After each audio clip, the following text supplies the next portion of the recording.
Well, we all thought Coventry City might be done in the transfer market, but results from Bristol City and Stoke away suggest they've got a Sheaf-sized problem in midfield that now needs sorting.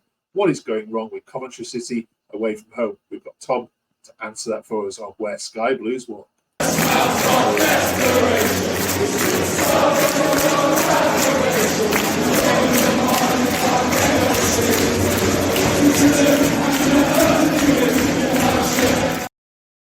Welcome, Tom, back to Where Sky Blues Walk. It's bank holiday, so all the Coventry Network team are out and about, so we're grateful that you've managed to drag you away from your own festivities. Not a happy time, though, for Coventry fans. Explain what's going on. Well, it really isn't the start of the season we were hoping for, let's just say. But, yeah, I mean, every game so far has been pretty poor. I mean, watching the Bristol game was basically like watching the Stoke game all over again. It was like a rerun. We were so poor in the first half, couldn't find a pass, and then out of nowhere in 70 minutes we get into it. But once again, just like the cup game against Bristol, it's the subs that matter. It's exactly that. He brings on Casey Palmer. He was unreal. I mean, he gets a lot of slate, but he was brilliant. I mean, the touch, the finish, beautiful goal in front of his old club as well. I don't think the fans are very happy about it. Let's just say. No. He brings on De Silva. He was really good as well. Solid performance. Mason Clark comes on. He was brilliant as well. I'd start him. I'd start him more often now. I'd definitely start him against Oxford in the cup tomorrow night. He was brilliant. Comes on. Sims at the moment. It's not enough space from the field. It's all going wrong at the moment, but it's still early doors, so anything can happen. Yeah, Coventry aren't known for fast starts, especially last season. But there's a greater expectations. We've said so many times on Coventry this season. The fans feel it. It's in lots of published reviews. We've spoke even about whether the season even get into the players. But can this just be solved with Sheaf coming back, or are there more problems than what some fans suggest? I do feel there are more problems, to be honest. I mean, obviously, Sheaf being out is a major issue. He's our best player, let's be honest. I mean, he's the driving force of the midfield. He's the captain. We all love him. So, yes, him being out is leaving a massive dent in us.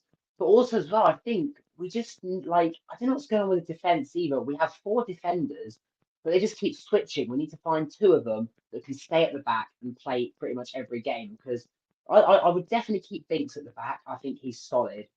Problem is with Thomas, his passing's not quite been there.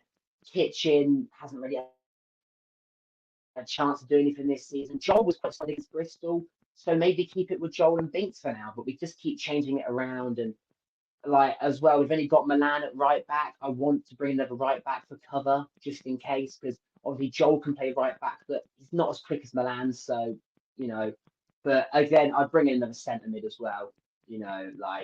For me, it's just Sheaf being out is a major issue, but there's other issues there as well. And we're not scoring enough goals as well. And defensively, we look shaky. So a lot of work to be done on the training ground, 100%. Yeah, sounds a lot. Here's what social media thought of it, and see if you agree with much of this, Tom. Chris D says, here's a winning theme. Eccles and Torp should be nowhere near this starting 11 playing together. They were awful. They gave us absolutely nothing in midfield. And Eccles gets caught on the ball at least 4 times a match. He's just not good enough if we're aiming for the top 6. Is that an accurate reflection on the first 3 games? Well, it's not far off, I'm going to say. But I do think Eccles is a very underrated player. He gets a lot of stick from the fans, he does. I do like Eccles. Yeah, he does make the odd mistake and he doesn't really score at all. But he can still play a beautiful passing. He's still very good as well. He's got some of the best stats in the club at the moment for his defensive work. But the thing is with Torp, I really like Torp and I really want him to do well. And he came in, we're all very excited. He's had his moments like at Wembley, for example, but it's just the injuries for him. And he's come back and he's just I think he will get there. He just needs a bit more time. But I do like sort of. But at the moment, the midfield's just got a massive hole in it. There's a big issue there. We're all just waiting for Sheaf to come back, really. But I would still sign the representative, as I said earlier. So it's the same issues as before I've mentioned. Okay. We'll come on to what we've already mentioned about Sheaf there with what Tommy's saying, hoping he's back in the lineup next game. Bristol City fans felt that you'd robbed them of 3 points, and these tweets here from Coventry fans reflect that. Adam basically saying that if you rubbish all game in 10 minutes, it can't be a bad thing. Mark saying you've robbed them.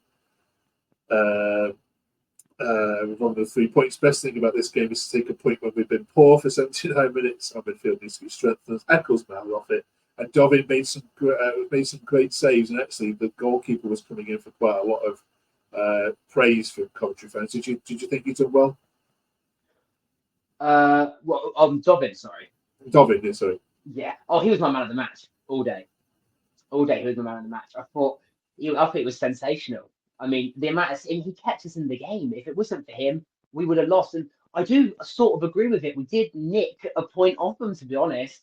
Well, 2 points off them because they were the better team. I can't deny it. And they were having chance after chance. Dobbin did save us massively. The only thing with Dobbin I've noticed is his ball distribution isn't the best, but there's still work to be done. It's a much higher league. It's much more compared to what he's come from. It's a big step up. But I also noticed as well, the great saves, but some of them I feel like he could have caught them. And when he knocked them out, if another player's there, they could just tap that in. But it's still work to be done. I still thought he was brilliant. I'm still very confident with him in goal.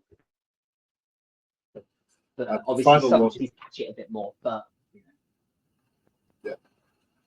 Sorry, just cut off there, Tom. Sorry, I think it's you. No problem. And the final one's from Rob saying that this again sums up lots of tweets like this. Just not good enough from any of them, I'm afraid. This team does not finish in the top 6 playing like this. I mean, where are the fans' patience, do you think, with this? I mean, how many more games do you think we can go like this before someone starts questioning what's going on and thinks this is a serious issue?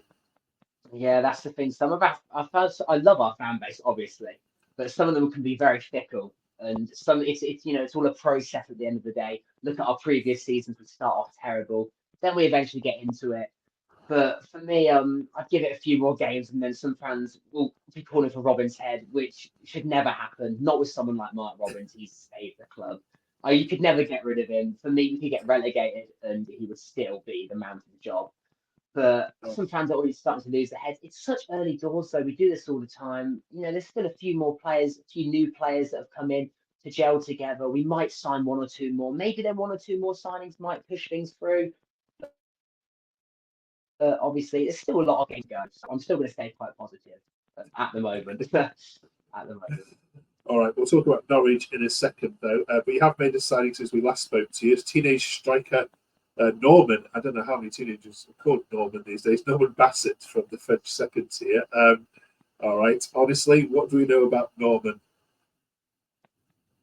I know nothing about him, I must say. I was very surprised. It was a rumor that went about an hour before they announced it, and then they announced it, and I was like, another striker. I'm very surprised. I mean, a few of the fans from his previous club have said that apparently his attitude off the pitch isn't great, but we've had a few of them sort of players before, and Robinson get him right into gear. But he's obviously young. I'm excited to see what he can do. I'm hoping we might see him tomorrow against Oxford, but I don't know anything about him, to be honest. I watched a little video of a few of his goals. He looks quite decent, but except for that, I don't know anything about him. But I'm sure he'd be great. Yeah, it was a bizarre one to hear Coventry signed him. Yeah, it was bizarre to hear Coventry signed a striker. Yeah, okay. What about Norwich then? You seem to be playing the teams that you don't have good records against early on. Norwich at home is not a fixture that's gone well for Coventry over the years. Now their fans say that they're just starting to play well now. So you've got a team who's not playing well against a team who's just turning the corner a little bit. How do you see this one going? I'm not confident. I'm going to be honest with you. I can't remember the last time we beat Norwich. I mean, last season we drew 1-1 with them, and it was an own goal in the 88th minute by Gibson, I'm pretty sure, which kept us in it for that 1-0. And then we lost 2-1. I remember Callum Maher scored in that game. And then we ended up losing. And Liam Kitchen got a red card. That was one of many last season for him.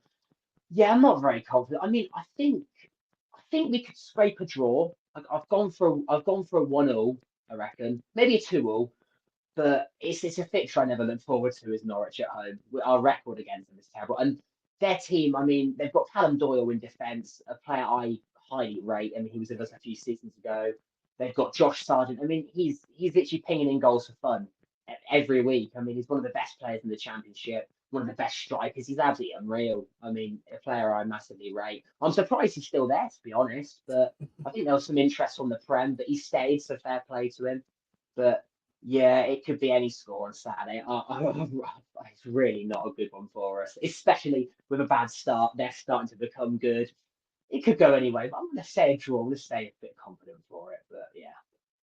All right, Coventry fans, put your score predictions below. What's it going to be? Are you going to get this one off your back beating Norwich at home? It's weird how this fixture is. It hasn't gone your way since so many years. Thanks, Tom, for joining us. We'll have the team back with us next week. Bravo, great performance.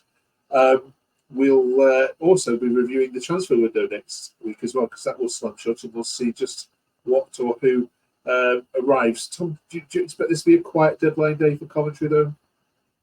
I hope not. I really hope not. But we've still got a few days left. I'm hoping a new set. I'd say a new centre back, but I'm still okay with having four. I'd say a new right back for cover for Milan, and the new centre mid is our main priority. Just not another striker, please. Well, I think we've got too many strikers now. Just not another striker, but hopefully one or two more in before it closes. But not sure about transfer deadline. Damn it, I'd love it. Like a last minute one would be brilliant. But hopefully some more action this week. But obviously next time we talk, hopefully one or two more would have come in. So. Fingers crossed. All right. Thanks, Tom. Enjoy Thank you the very much. Norwich game. We'll talk to you next week. Cheers.